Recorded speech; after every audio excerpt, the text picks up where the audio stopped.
ফেব্রুয়ারি মাসের মধ্যবর্তী সময়ে আমরা আশা করছি যে দেশে আপনার জাতীয় সংসদ নির্বাচন হবে। আমি মনে করি যে এখন পর্যন্ত সবকিছু ঠিকঠাক মতো চলছে।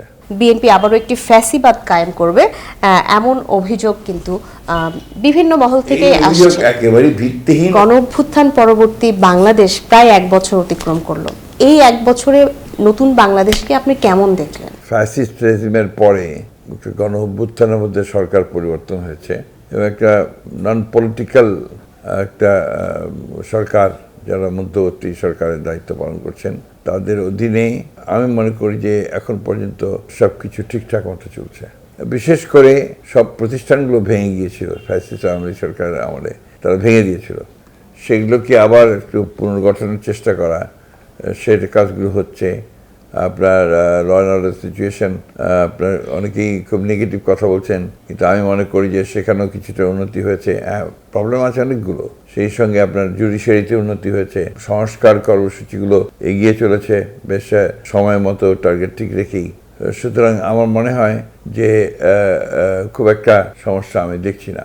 আর একটা পলিটিক্যাল ইস্যুতে তর্ক বিতর্ক হবে, গণতান্ত্রিক একটা দেশের মধ্যে আপনার আলাপ আলোচনা হবে, কথাবার্তা হবে, এটা স্বাভাবিক। এর মধ্যে আমি আপনার এখন পর্যন্ত ল অ্যান্ড অর্ডার সিচুয়েশন অনেকটা ডিটেরিওরেট করেছে, সেগুলো আরো ভালো করে অ্যাড্রেস করা দরকার। আমার মনে হয় যে সবাই যদি আমরা একটু উদ্যোগী হই, তাহলে আমরা সহযোগিতা করি আইন শৃঙ্খলা পরিস্থিতিকে, তাহলে নিশ্চয়ই সেটা আগের চাইতে ইমপ্রুভ করবে। সবচেয়ে বড় জিনিস যেটা, যে নির্বাচনের দিকে আমরা এগিয়ে চলেছি। ইতিমধ্যে লন্ডনে আমাদের ভারপ্রাপ্ত চেয়ারম্যান জনাব তারেক রহমানের সঙ্গে আমাদের প্রধান উপদেষ্টার যে সভা হয়েছে, বৈঠক হয়েছে, সেই বৈঠকে যে সিদ্ধান্তগুলো হয়েছে, সেই সিদ্ধান্তের আলোকে আমরা ফেব্রুয়ারি মাসের মধ্যবর্তী সময়ে আমরা আশা করছি যে দেশে আপনার জাতীয় সংসদ নির্বাচন হবে।